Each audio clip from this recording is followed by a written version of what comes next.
কোন আসমানে জমিনে কোন ধর্মের শুরুতে পড়ার কথা আল্লাহর নামে পড়ার কথা বললে দুনিয়ার আর কোন ধর্মে নেই। ধর্মের শুরুতে আছে একমাত্র আমাদের পবিত্র ধর্ম ইসলামের শুরুতে, যেটা বলা হয় যে পড়ো, পড়া তো আছে, যেইতেই যেন পড়া হয় বিসমিল্লাহ রাব্বিকাল্লাযী খালাক, স্রষ্টা প্রভু যিনি সৃষ্টি করেছেন সেই প্রভুর নামে পড়তে হবে।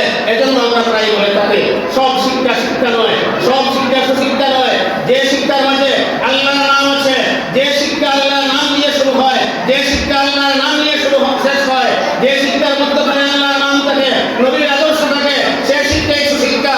যে শিক্ষার শুরুতেও আল্লাহর নাম নাই, শেষেও আল্লাহর নাম নাই, মধ্যখানেও আল্লাহর নাম নাই, রাসূলের উল্লেখ নাই, সে সুশিক্ষা সুশিক্ষা হতে পারে না। সম্মানিত উপস্থিতি,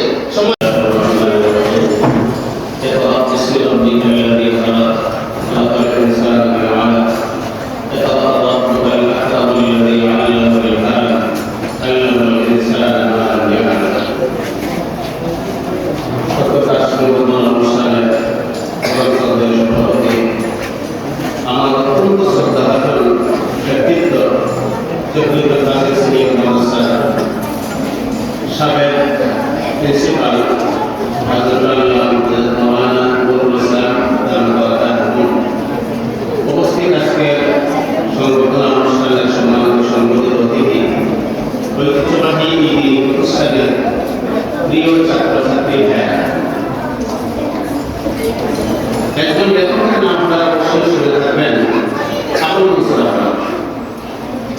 আমার কাছে তার রাজনীতির 50 বছর তার একটা বই, আরেকটা বই আছে, বইটির নাম শেরে বাংলা থেকে বঙ্গবন্ধু। শেরে বাংলা থেকে বঙ্গবন্ধু বইয়ে বিশিষ্ট লেখক গবেষক যারা আবুল মুসা আপনারা বলেছেন, গুণীজনকে সম্মানী ব্যক্তিকে সম্মান জানানো, সম্মানের বিষয় সম্মানিতের জন্য নয়, বরং যিনি সম্মান জানান তার জন্য। কথা বলতে যে মানুষ সম্মানিত, সম্মানের উপযুক্ত, সম্মান পাওয়ার উপযুক্ত, তাকে আমি যদি সম্মান জানাতে পারি তাহলে এটা আমার সম্মানের বিষয়। আমি সম্মানিত হবো যদি আমি সম্মানিত ব্যক্তিকে সম্মান জানাতে পারি। আর সম্মানিত ব্যক্তিকে সম্মান জানাতে না পারা, এটা আমার জন্য কলঙ্কজনক। আমি যদি সম্মানিত ব্যক্তিকে সম্মান জানাতে পারলাম না, এটা আমার জন্য কলঙ্কজনক। আপনারা হয়তো বলে পড়েছেন, একটি কবিতা, একটি পংক্তি আছে, আজ থেকে চির উন্নত হলো শিক্ষাগুরুর সে, সত্যি তুমি মহান বোঝার বাদশাহ আলমগীর। বাদশাহ আলমগীর তার শিক্ষাগুরুকে শ্রদ্ধা জানিয়েছিলেন। এই শ্রদ্ধা জানানোর বিষয়টাকে কাব্যিক ভাষায় এভাবেই উপস্থাপন করা হয়েছে, আজ থেকে চির উন্নত হলো শিক্ষাগুরুর সে, সত্যি তুমি মহান বোঝার বাদশাহ আলমগীর। তো আপনারা আপনাদের সম্মানিত শিক্ষক যারা আব্দুল রউফ সাহেবকে সম্মান জানাতে বসেছেন, আমি তাকে এই সম্মানিত ব্যক্তিকে, সম্মানীয় ব্যক্তিকে সম্মান জানাতে শরীর হতে পেরে আমিও গৌরবান্বিত।